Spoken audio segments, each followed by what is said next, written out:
Bonjour et bienvenue dans cette nouvelle vidéo. Aujourd'hui, je vous propose une recette de gâteau sans gluten et sans lactose. Donc c'est une recette qui m'a gentiment été transmise donc par une personne que je remercie chaleureusement parce que c'est vrai que c'est un monde que je ne connais pas trop, le sans gluten et sans lactose, et c'est quand même une demande récurrente de certains et certaines de mes abonnés sur mes réseaux. Donc voilà, je vous la filme, je vous la propose. C'est une recette qu'elle a pris sur internet, elle l'a légèrement modifiée et moi je l'ai encore très légèrement modifiée à mon tour, mais vous verrez, c'est plutôt pas mal, je vous la conseille. Allez, c'est parti pour les ingrédients. Donc pour cette recette, on a besoin de 200 g de noix de coco râpée, de 200 ml de lait de coco, du zeste et du jus de 2 oranges. On a besoin aussi de levure chimique 6 g, de 30 g de sucre vanillé, de 70 g de sucre classique, de 30 g de fécule de maïs, de 4 œufs, et puis moi je vais mettre aussi un petit peu d'arôme vanille, donc je vais mettre celui-ci dont je vous parlerai tout à l'heure. Et enfin, pour la finition, c'est en option, un petit glaçage. Et là, on aura besoin de sucre glace et de 1 cuillère à soupe à peu près, ou de jus de citron. Mais ça, je vous montrerai comment réaliser à la fin. Alors, on commence dans un premier temps par fouetter les œufs. Hop là. Avec les sucres. Donc, la vanille. Le sucre normal, voilà, le sucre vanillé, et je vais ajouter l'arôme vanille. Alors ça, c'est des arômes que j'ai découverts il n'y a pas très longtemps, vous voyez. C'est un arôme vanille, crème vanille en fait, de Malvis Cooking, et je les ai testés, mais alors ils sont super top. Le flacon est en verre, on le secoue un petit peu avant utilisation, et en fait ce qui est bien, c'est qu'on en met très très peu. Donc ouais, enfin depuis que je les ai découverts, franchement j'en suis fan. D'ailleurs, s'il vous intéresse, eh bien je mettrai dans la description un lien et aussi un code promo. Allez, donc là du coup, je vais mettre 2 g de l'arôme. Il faut en mettre vraiment très très peu parce qu'ils sont ultra concentrés. Si vous n'utilisez pas ceci, mais par exemple l'arôme vainé qu'on trouve en grande surface ou d'autres marques, mais voilà, il faudra mettre 2 cuillères à soupe.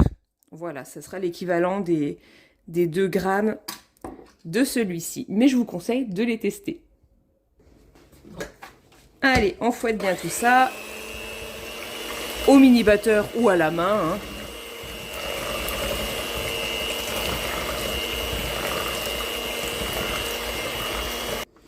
On ajoute ensuite, une fois que c'est bien mélangé, le lait de coco.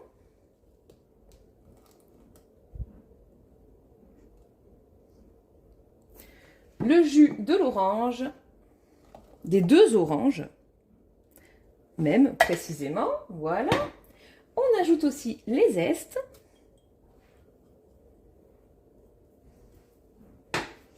On remélange un petit coup.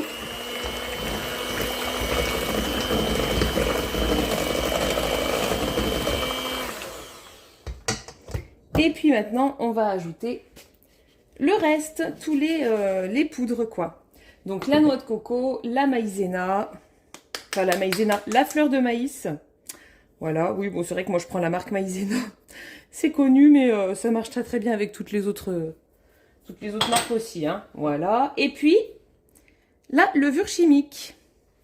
Et là, on va battre de nouveau pour avoir une pâte homogène.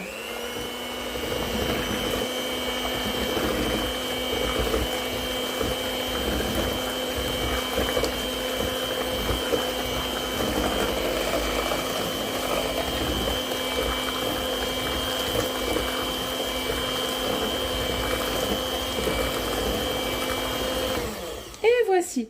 Donc on obtient une pâte plutôt liquide mais assez homogène. Donc la recette originale est faite pour être réalisée dans un moule à manquer, donc un moule rond de diamètre 22 cm. Je n'en ai pas, donc du coup, ce que je vais faire, c'est que, voilà, moi je vais prendre mon moule comme ça, mon moule en silicone, celui-ci s'appelle moule tablette. Vous pouvez la réaliser dans un autre moule en fait, hein, qui passe dans votre Cake Factory, voire même dans le plat XL. Seulement dans le plat XL, en fait, le gâteau, eh ben, il va être plat parce qu'il n'y aura pas la quantité suffisante, voilà, pour ça. Mais bon, moi, vous utilisez les moules que vous avez, hein. N'hésitez pas.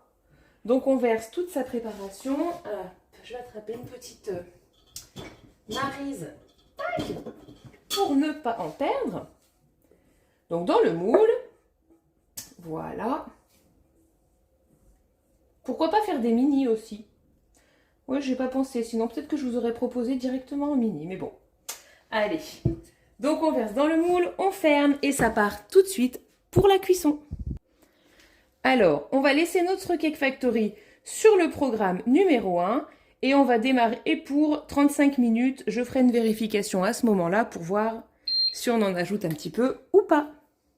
Les 35 minutes sont passées, donc on va voir si c'est ok ou si on en rajoute un petit peu. Oh, il est bien joli. Il sent bon en plus. Eh ben parfait, hein. Ça a l'air cuit. Alors je vais attendre un petit peu avant de le démouler pour qu'il refroidisse et je vous reprends pour la suite. Allez, on va découvrir ensemble. Hop! Waouh, ce super beau gâteau. Ah, franchement, il est très beau. Il donne vraiment envie. Merci beaucoup Séverine pour ta recette, pour ton partage.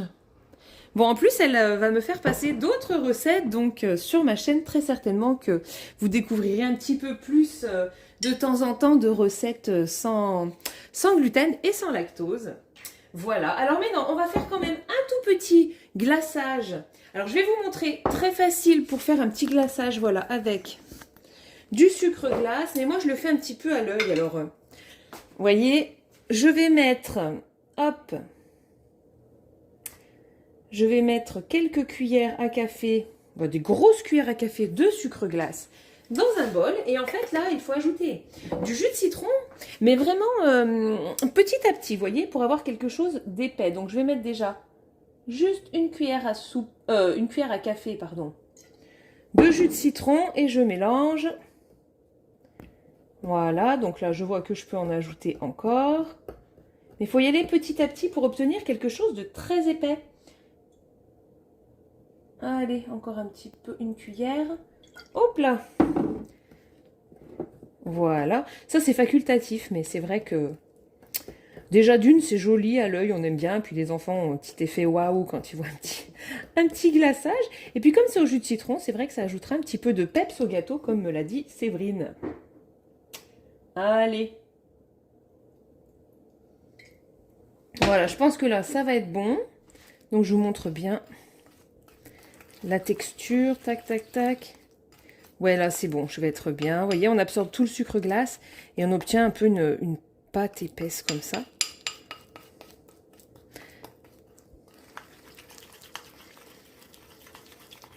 Et puis, eh ben maintenant, je vais en ajouter un petit peu sur le gâteau. Alors, est-ce que je fais un petit peu des traits comme ça, c'est sympa ou...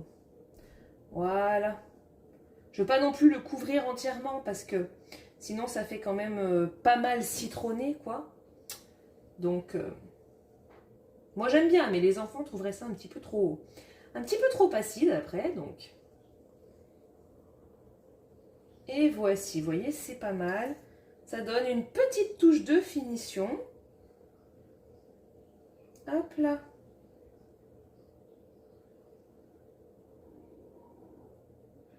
Et puis, il ne restera plus qu'à passer à la dégustation.